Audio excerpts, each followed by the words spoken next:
na Manchester City ni novuga imigwi ibiri hano haheze novuga imyaka ibiri City City za gutwara igikombe Manchester City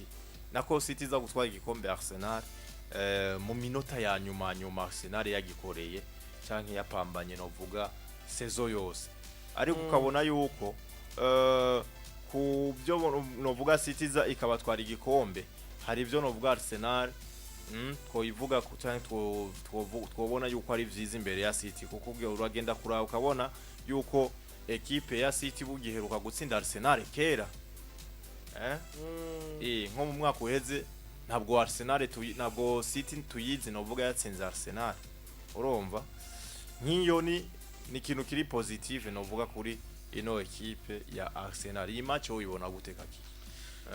nkuko bivuze iyi ni match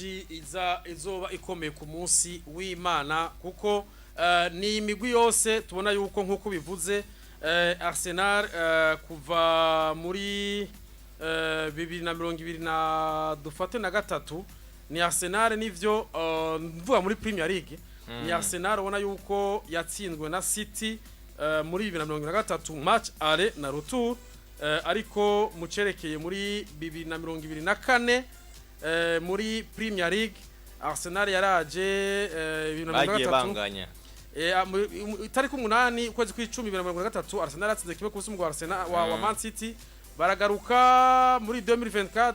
le 31 mars banganya ubusa ku bundi hama le 22 septembre banganya biri ku bindi vyumvikana yuko ivyo City yakoze kuri Arsenal ntirabikora uretse iyi victoire imwe yo muri 2023 muri October kimwe ku busa ahandi ntitwoja bivye ma committee shield canke ibija ma FA Cup ivyo ntitwobijamwo ariko turi muri Premier League vyumvikana yuko ikintu gihari Man City muri izi 2 ou 3 ans ni City ubona yuko yama ibagirira nabi mu kubatsinda ariko uri kuraraba kuri uno mwanya City nge nimeze twoba tuti mbega City imeze gute City ni ya equipe no munsi twabonye yatangwa imeze nabi kuko twumva Pep Guardiola avuga ati twebwe dufise imvune zitari nke kuvunikisha ba Ruben Diaz kuvunikisha Rodri kubudafise abakinyi hirya no hino bavunitse ariko ubu twe turabona uwiswe City ariko aragarukana abakinyi bamwe ariko nkuko Pep Guardiola avyivugiye aravuga ati jewe ndavye squad fise effectif mfise nta effectif mfise iri capable ariko ujye yikura ko pression nta effectif mfise iri capable yo kurivaliza na ama equipe yo ari ku rwego rwiza aravuga ati nka Newcastle nabakinyi ama transition yabo rapide Arsenal c'est de même Liverpool nuko nyene izizabana amafri zindi ati izo zizokwa mazingora ati kuko bafise abana bakiri bato muri iyi period ati jewe urabe muri iyi miliye yiwanje nabivuze turi kumwe na Yves ico gihe ndamubwira ati Yves iyi Man City igenda bibabwira ko Paris Saint-Germain zose na Man City nabati iyi Man City ifise effectif yayo ikuze nushobora kumbwira ko muri miliye bamwe wowe ngende gwako utanguza mu kibuga bare ma 30 Kovacic ni 30 Bernardo Silva ma 30 kombye De Bruyne 34 Gundogan uko nyene uravyumva abantu afise bakiri bato n'abana bari imbere ndavuga Savinho, Phil Foden, Haaland ariko abo nabo gukina kwabo kudepanda kuri abo bakinyi bo hagati ndiko ndavuga ba Kovacic ba Bernardo Silva ba Gundogan ba Kevin De Bruyne rero vyumvikana yuko haracari ikibazo usubira inyuma bariko baja ma 30 ba Ruben Diaz none ko ninyuma uno munsi bitameze neza kuri Manchester City uwo mukinyi bari bafise kameme nivyo nawe yarakuze ariko yaragifise ya control physique basi igishoboka yuko yoshobora kubafasha aranyaruka yarakomeye n'umukinyi mwiza ariko agiye muri Milan ko nawe ngo ati uno munsi mbonye Pep Guardiola ingene ariko aramfata ndabona yuko nshobora gusanga ndiko maramarira ngaha uwo ni Kai Walker acavuga ati reka nkure meza aho tari burare uhava kare ateka nkure meza hakiri kare nigire hariya muri za championnat zitare ku rwego rumwe rukomeye cyane gose ndavuga mu Butaliyano ati nige muri Milan no umenyere kwitungira batama rero nico mvuga nti iyi match kuri Man City Arsenal sindayibona c'est vrai Arsenal iri ifite ama blessure nka Bukayo Saka numukinyi ngendegwa ko wiwabo akunze kubafasha muri ama grand rendez-vous ariko ntigikuye yuko ejo bundi twarabonye uyu Arteta ashobora kuba aruhura aba Odegaard aruhurira kandi ba Martinelli muri Champions League n'abandi aba Declan Rice rero vyumvikana ndavye ingene iyi Arsenal imeze na City ngene imeze twarayibonye umuntu ashobora kuvuga ati ngo yango ntugaye City warabonye ko City iri kwiregereza imeze neza yatsinze Chelsea yarasamaye c'est vrai hari ama equipe asamaye City ni ya kane urumva isumba Chelsea inota rimwe zijya ne equipe zifite experience wowe ushoboye kunerwa amagori nkajya City ntiyananirwa warabonye rezerere bagize aba defenseur wowe ushaka kugwana n'umukinyi nka Haaland afise taye nkirya afise inguvu nka zirya ntumushobora wowe arashobora kukurusha izo nguvu ugasanga we nukoresha ubwenge rero mvuga nti kuri Arsenal City nivyo iri kwiragaruka avec Savinho yagiye aramubika avuga ati ntababare ubu Savinho araza akamufasha ibi Phil Foden ameze neza wafisa kandi kitwa Marmoush ubana Marmoush ariko aramenyera amaze ku match zibiri gusa byumvikana numukinyi mwiza ariko integration ntirakwira neza ko ashaka kukumenyera rero no munsi cyamvuga nti iyi match Arsenal izo bari Emirates Stadium City izo bivuga ati jewe ndaje nka City kugira ngo nsubire kuza ndodore muri mwebwe muzi yuko jewe ndi City yayindi ikangana yayindi yamana byayibanza vyiza uno munsi bari a 3 points yande ya Nottingham Forest nukuvuga ko iyi match bayitsinze Nottingham Forest datsinze yabo City fata igihano cya gatatu ariko ico mbona kubwanje jewe uko mbona kuri ivyo mpeje kuvuga kuri City ifise une generation iri vieillissante itegeza kuba itohagarara ko cyane gose itoharurako ndabona yuko Arsenal irafise amahigwa ariko yo squad novuga ikuze ntabwo no bwihurira mu kibuga no bwa icarimwe uno munsi mbwira yuko Kovacic ateza gutangura Bernardo Silva aratangura Gundogan nako uyu Kevin De Bruyne aratangura uravyumva kenshi agena Gundogan amutanguza abo bantu iyo havuyemwo umukino havamwe umwe nta benshi havamwe umwe abo nabingere babigenda ni wa mukinyi uvuga uti okay ndamukuyemo shiramwonde ariko Chelsea nayo ko ifise abajene ko byayinaniye nakubwiye Chelsea gusamara kubaho hari ama equipe atazi guprofita Chelsea baronse amaoccasion menshi aba Nicolas Jackson baronse amaoccasion biranka Cole Palmer encontre yaronse ntiyishirayo ayo maere ni ama equipe afite experience aya profita il faut voir ama equipe afite experience ni nkibi vyabaye kuri Champions League raba match ya Stuttgart na Paris Saint-Germain Stuttgart inaniwe occasion hariya Paris Saint-Germain igendera yagitsinda niya experience uvuga uti twebane twaje gufina rero ndibimvuga nti kuri Chelsea barasamaye Chelsea ni equipe nziza ifise nabone ni la jeunesse ntabari bakuze barimo ariko gusamara kubaho iyo usamaye umuntu araguprofita rero vyumvikana yuko iyi Arsenal simbona yuko Arsenal ubona yuko ushobora gusamara yo kuko Arsenal ni equipe uno munsi muri Premier League novuga yuko ifise une bonne défense bafise defense nziza defense centrale yabo simbona muri Premier League defense yabasumvye ntayihari ufise magara yeso na Saliba ni defense nziza cyane ishobora kumetriza uwishwe Haaland hagati mu kibuga ufise Declan Rice urumva ukagira Thomas Partey abo ni babantu bashobora ati aba turashobora kumetriza nimba ari Gundogan ahari nimba ari Kevin De Bruyne ahari aba turabametriza ufise Odegaard n'umumireho yere mwiza cyane gose ashobora kubafasha muri byinshi rero je uko mbona nka jewe ubwi wanje ndabona yuko Arsenal igire kugira iri muhira Arsenal igire kugira yuko ifise iyo jeunesse iri active nyari bari rapide ndabona yuko City barayifise kabisa iyi victoire agenda ibura kuri Arsenal kabisa victoire kuri Arsenal yego nuko kurindira ariko ndakumenyeshe kiki avec novuga ino vieillissante ya City na equipe nimwe muri English Premier League isumba ratio nziza cyangwa isumba novuga ukitwara neza mu mamacha atana hete nizi za Liverpool uzishizemo nizi za Arsenal uzishizemo kuko bamaze bafise victoire zine na nire imwe mu match zitanu ziheruka za Premier League. Mu gihe Liverpool ifise nire zibiri na victoire zitatu, Arsenal nire zibiri na victoire zitatu, Nottingham Forest nire imwe na defeat imwe na victoire zitatu. Ayandi ma equipe yo ntworinda turayavuga. Ni kuvuga ko City. Oya no, ni kuvuga ko City ari ifise no vuga kahise keza ka hafi paraporo ya ma equipe yose. Oya ico no kubwira Alonso, ico kintu uomenya uretse uno munsi turavye kuri City ama equipe vyagiye birahura. Sivyo? Uravye muri fin 2024. Sivyo? Barahura na Chelsea, barahura na oya kuraba guhura na Leicester City. Sivyo? Ni equipe iraho nyene. Ata equipe uvuga ngo irakomeye. West Ham ni equipe iri mubaze muri kino gihe. Harabonye ko na Uske Lopetegi bazamumirukane. Aha bayitsinze ibitsindo bine kuri kimwe. Niho batangwe kudugira ahubwo. Baraje kurinde kuri Brentford. Wibuke Brentford yari bibenze. Brentford iri muhira. Sivyo? Iri muhira Brentford. Manchester City itsinze ibitsindo bibi muri Premier League. Brentford yabigomboye vyose. Vyumvikana yuko aho ni bavuga ko equipe ikomeye. Parce qu'une équipe comme Manchester City ni equipe qui peut garder le score umwanya munini bidashobotse gashamo nibindi. Ariko Brentford iraza irabikuramo. Match yakurikiye ni Ipswich. Ipswich irabahiri. Urumva Ipswich baraje babatsinze bya bitandatu ku busa. Match ikurikira si ya Chelsea nakubwiye ati barasamaye.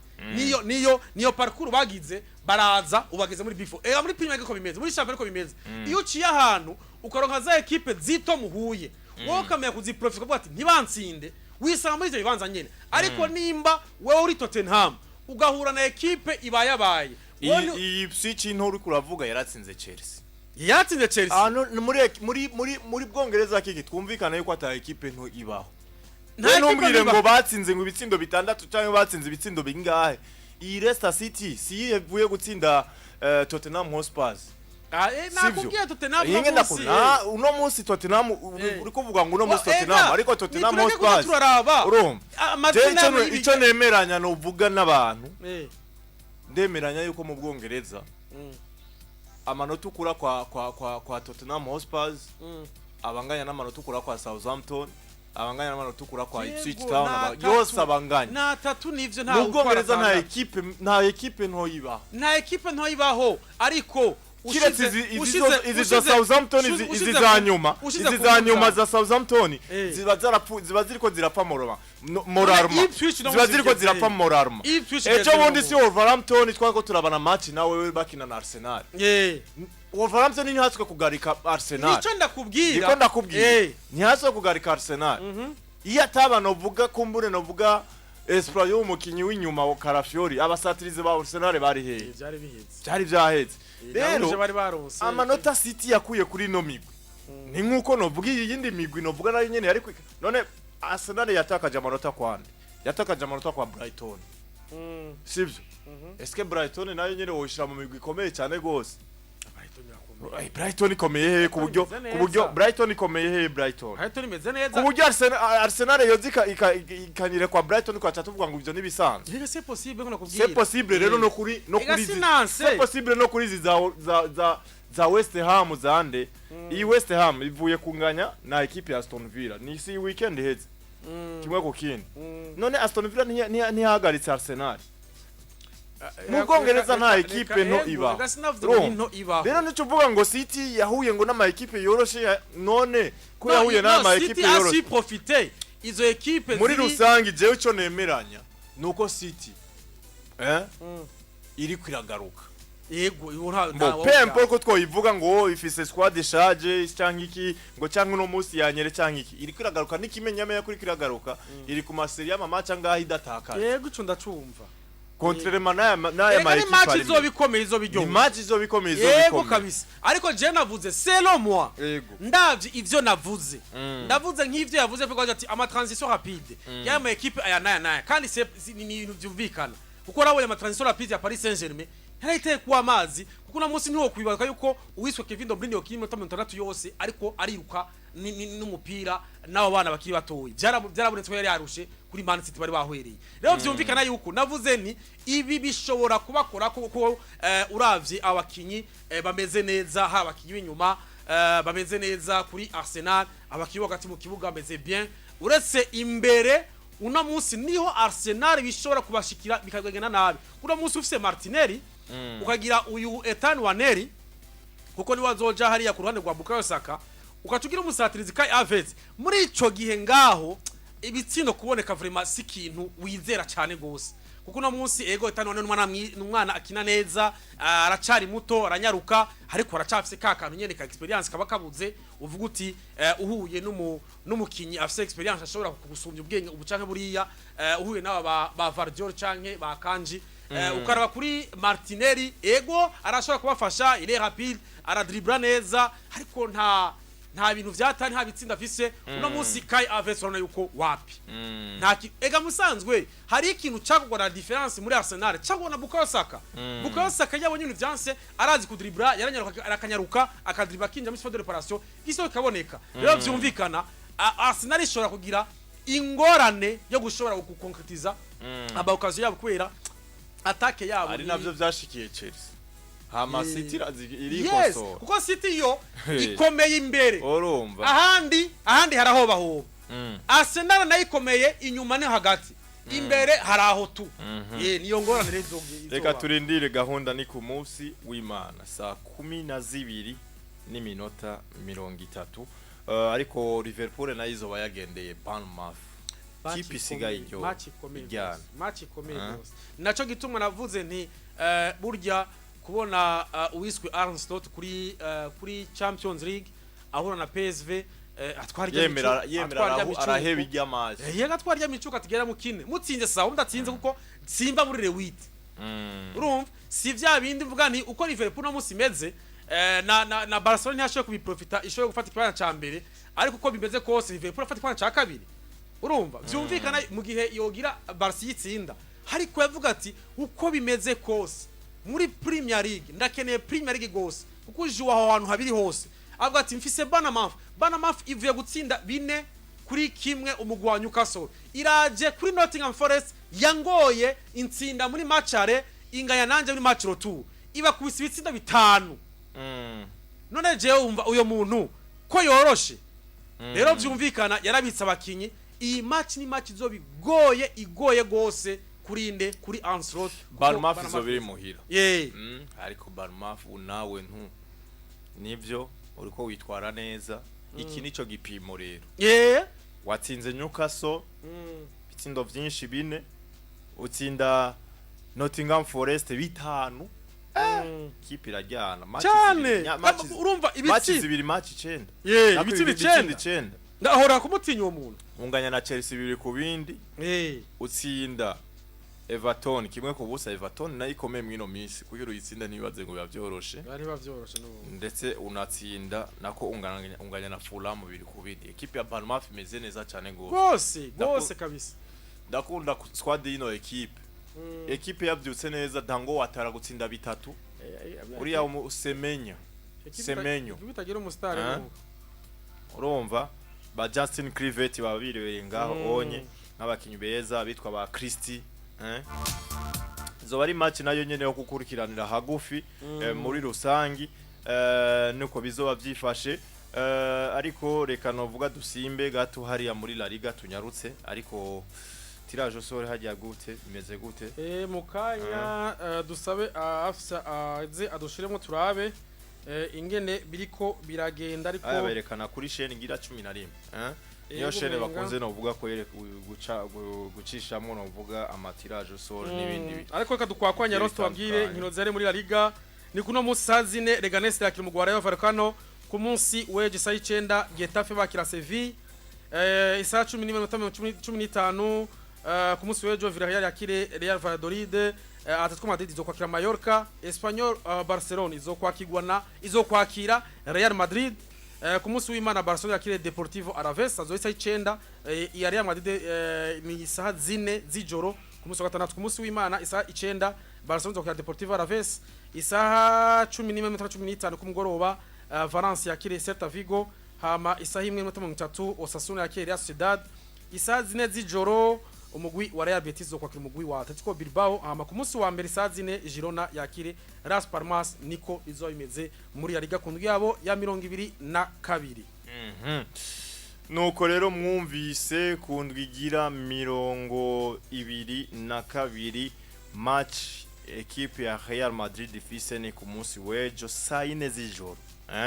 ejo saa 4 z'ijoro bazoba bagendeye equipe ya Espanyol Barcelona